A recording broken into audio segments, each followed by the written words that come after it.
Costas, thank you very much indeed. It is a great pleasure to be here. I will try to stay in dimensions that I vaguely understand. This is a necessary health warning from J.K.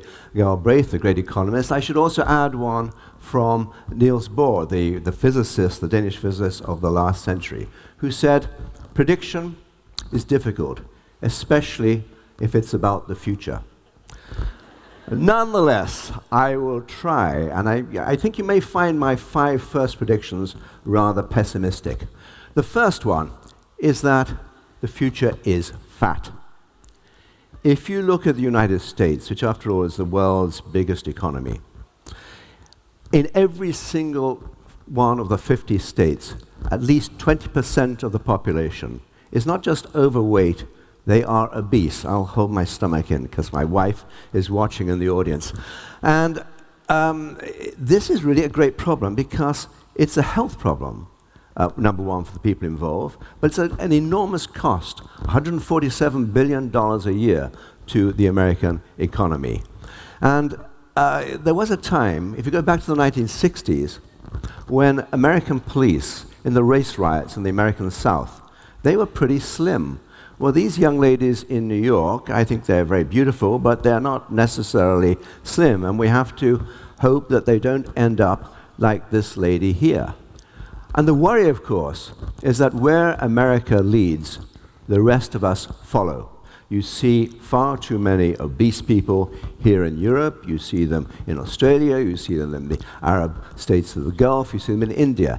It is an obesity crisis that is certain to hit us for the next 14 years. That's one nasty thing. The second is global warming, climate change, the disaster that we human beings have wrought on our economy. I think it is a man-made danger, and it's a very difficult one, because even with all the best will in the world, I frankly do not see climate change, global warming, being halted, let alone reversed, by 2030. The reason is that the developing world, China, India, etc., will need more and more energy, and that energy will continue for a long time to come from fossil fuels. So we are condemned to a certain amount of dirt. Now, my third prediction, young love. I speak as someone who will have a birthday in 18 days' time. I will be 70. If you want to send me birthday cards, please do. Thank you very much indeed. The problem with young love, is this couple here, is that actually we demand more health care. Who is going to provide the health care? Well, there is a duty of care. It has to be provided by the young. The young are fewer proportionately because the demography of the world is changing, and it means a big tax burden on them to provide for my pension, my health care, etc. So that is a third rather gloomy prediction. Now, this one actually doesn't really need much explanation. We live in a world that will continue to be dangerous. 9/11 came literally out of a blue sky, but actually the antecedents were much further back. The Western problems, the tribulations with the Middle East go back to the 1980s and well before. And it's something that we will find very, very difficult to deal with. The gentleman on the right there, Osama bin Laden, is gone to meet his maker. The gentleman on the left, Ayman al-Zawahiri, is still the head of Al-Qaeda. Al-Qaeda is still with us, and so, of course, is Islamic State, ISIS. And that means that for all of us, we are going to be vulnerable to terrorism. The reason is that you have a ferment in the Arab world in particular, but you also have a conflict between Sunni Saudi Arabia and Shia Iran. Until you have a reconciliation, I don't think you are going to see an end to this. Nor will you see an end unless you provide more opportunities, more jobs for the young in the Middle East and in North Africa. So we're all going to be vulnerable. And it's not a problem that NATO will be able to solve. It's a problem that has to be solved from within the Muslim world itself, and it won't, unfortunately, be solved quickly. Now, the last of I think it's the last of my gloomy predictions, we are very unequal. A mere 0.7% of the world's adult population own 41%, maybe 45% of the world's wealth. That is the peak of the pyramid.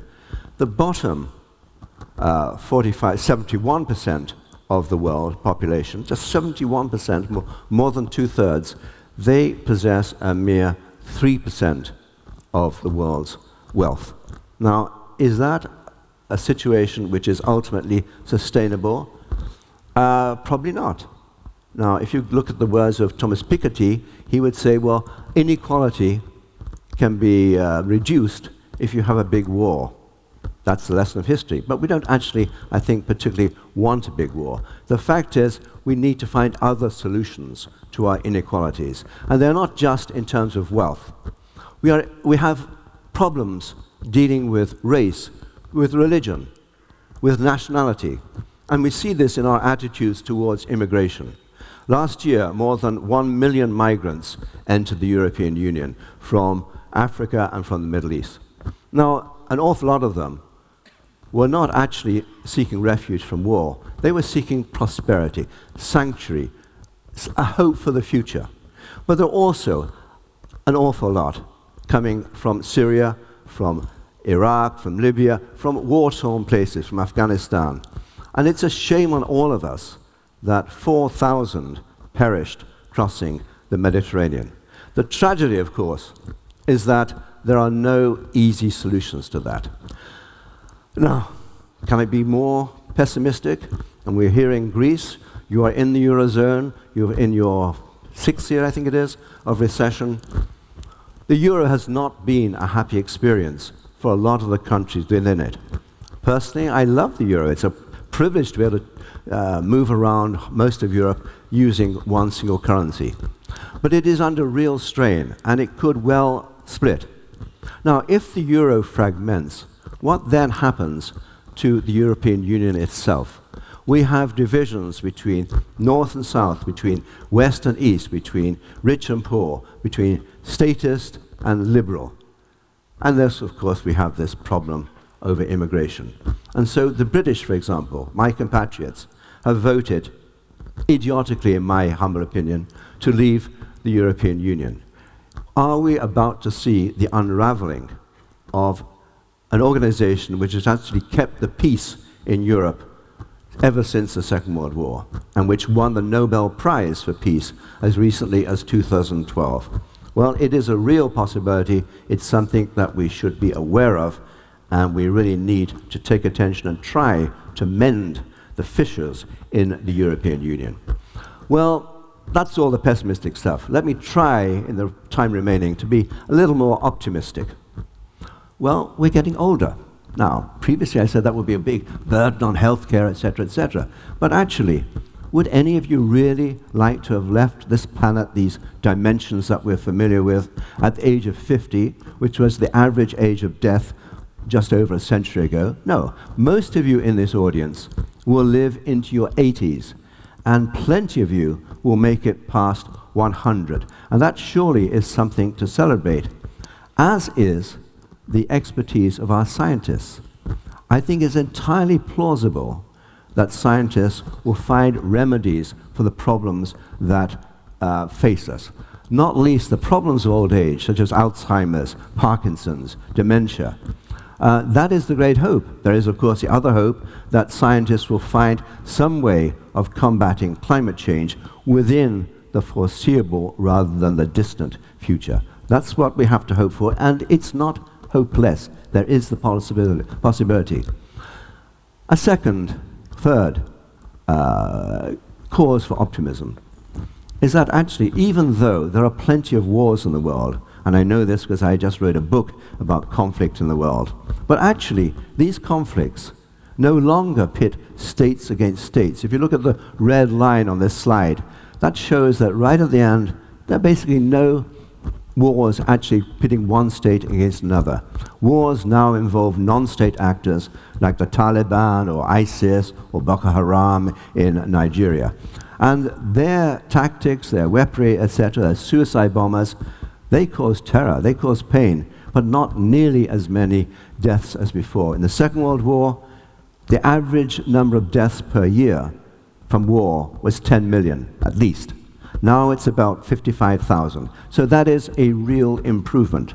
In the future, I think you're going to have cyber warfare, but at least cyber warfare, even though it may rob you of your bank accounts and spoil your water supply and so on, it probably won't kill so many people directly. Let me just turn very briefly to the world of business. We tend to disparage businessmen, but if you look at the amazing benefits that the digital world has brought us. If you go back to, Amazon was founded in, I think, 1994, Google in 1998, Facebook in 2004. The granddad of them all, of course, is Apple, founded way back in 1976 by three people. The third, Steve Wozniak, Steve Jobs, and there's a guy called Ronald Wayne, who very foolishly sold out after just 12 days. Foolish man. But those companies, and companies like them, in the next 14 years, will arise and they will find remedies to things that we haven't even considered that we might suffer from. It is a brave new world, but not in the Aldous Huxley sense. We could have a really beneficial new world. So let us not despair. One final point. What we're seeing now is actually a shift in the world economy to the state the world was in before we in the West had our Industrial Revolution just over 2 centuries ago. At that time, the Asia contributed 50% of the world's GDP. That is what is now going to have in the future. And it's a good thing, it's not a bad thing. We tend to look at the rise of China and India as a threat. It's not. When Asia is richer and healthier, we will all benefit. So let us not despair. And my last point is that we, as human beings, are creative. We can even think about 11 dimensions, even though, frankly, I find it difficult to think of more than 3. But nonetheless, we are amazingly creative, and that is our genius. Now, if you look at Greece, Greece has suffered extraordinarily badly in the last 5 or 6 years. But you Greeks have plenty of brain power. I suspect that by 2030, you will be smiling again. So thank you very much for your attention.